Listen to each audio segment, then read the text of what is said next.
LeDavid השם אורי ואישי, אורי ואישי ממי ירא.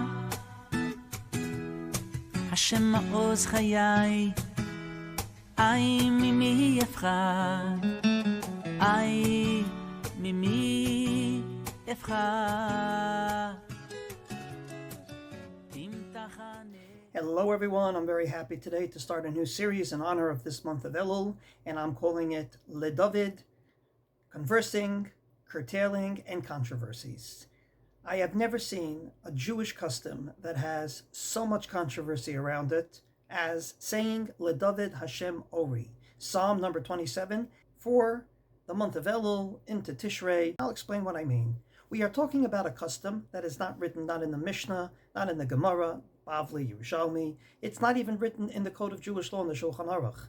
It's not even written in the classical commentaries around the Shulchan Aruch. It's not much earlier than the 16th century. That's the first source we can find. So, to start out this series, you should all know we are Mekayim, a beautiful halacha in the Torah, dealing with various customs that has to do with preventing people from theft. Says the Torah, Sheyesh minhag bimkomchem, there's a certain custom in your city, whatever it might be, and he comes and says, Chayav kol adam leviltish not minhagam, every person should not change their custom. The Amrinan, because we said, our sages have taught us, minalan de minhagam miltahi, how do we know that a minhag has substance? Shene'emar, because it says in the pasuk, al tasik gvul reacha asher gabvelu rishonim. Lefikach, he says, asukem minhagchem valo teshanu, therefore do like your custom. So, what we are going to do is delve into this custom. So why is it that we say Psalm number 27, LeDavid Hashem Ori, during this month of Elul into Tishrei? So, most quote the Mata Ephraim, Rabbi Ephraim Margaliot, who most of our Ashkenazic customs of the month of Elul, Tishrei, etc. comes and says that Nohagim b'medinot Elul mirosh chodesh Elul ve'elach ad Yom Kippurim lomar b'chol yom Mizmor Kavzayin Bokev Erev.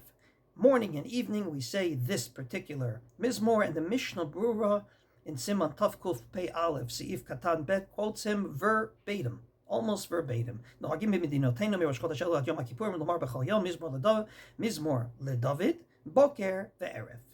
So source number one is that we say it only in the month of Elul and Tishrei. However, the Chida, Rav Chaim David Azulai, Sfaradi, comes along and says that it's a minhag tov, it's a very good custom to say LeDavid Hashem Ori, ubifrat, and all the more so, mirosh chodesh Elul hadashana rabbah, implying you should say it all the time, but it's even better during this period of time.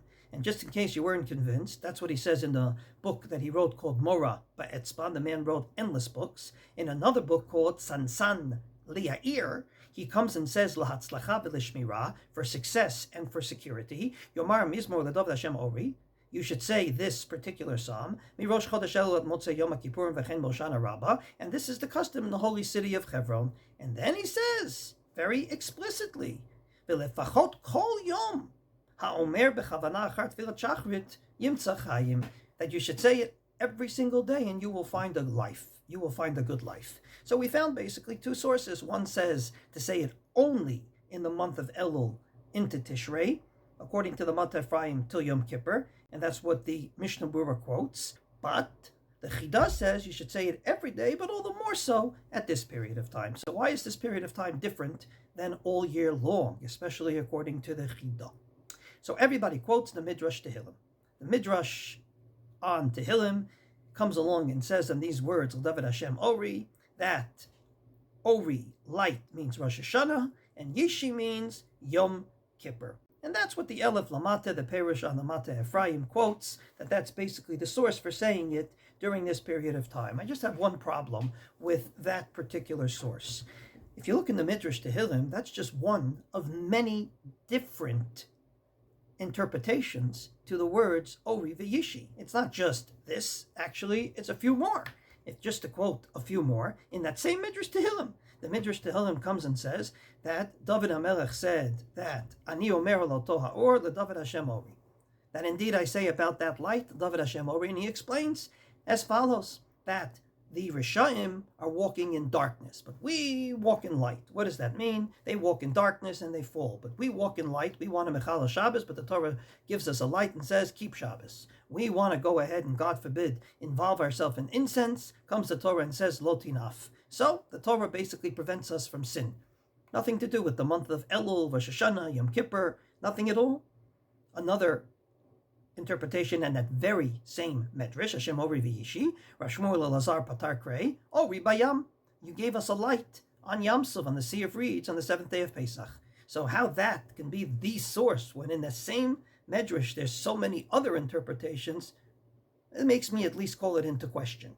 Not to mention the fact that the Medrash Tehillim many a time says, this is talking about this and this is talking about that. And we don't start saying that particular psalm because of it. For example, the Medrash Tehillim in a different place, Psalm number Kaf Bet, that starts with the words Lamnatzecha Ayelet HaShachar, says Ayelet HaShachar is Esther. We don't have a custom to say on Purim that particular psalm. Some people say it as the Shir Shel Yom of the Gra, but it's not a colloquial custom written in every single siddur like LeDavid Hashem Ori. So therefore I call it into question, but you should know most do quote that.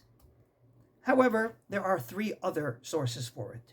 The Panim Yafot. Who's the Panim Yafot? The Panim Yafot was Rav Pinchas Alevi Horvitz. He was the rabbi of Frankfurt, his year 1730 to 1768. He basically says, because in this Mizmor you have God's name 13 times, and that is Keneged Yud Gimel Midot. There's nothing we need more at this time of the year than the 13 attributes of mercy. We say it in the Slichos. We want God's mercy, and therefore we say this psalm that has God's name 13 times. Seems like a very strong source. In a book called Shem Tov Katan, from Binyamin Beinish Ben Yehuda Leib, I know this book is less known, but you should know that he is the mechaber of another book called Amtachat Binyamin. He was from Prague. He has a haskama from Avraham Broda.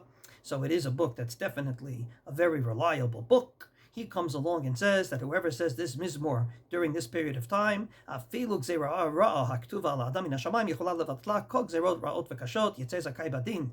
other words, this Mizmor has a skula in it, and that is if you say it, all the terrible decrees against you will be nullified.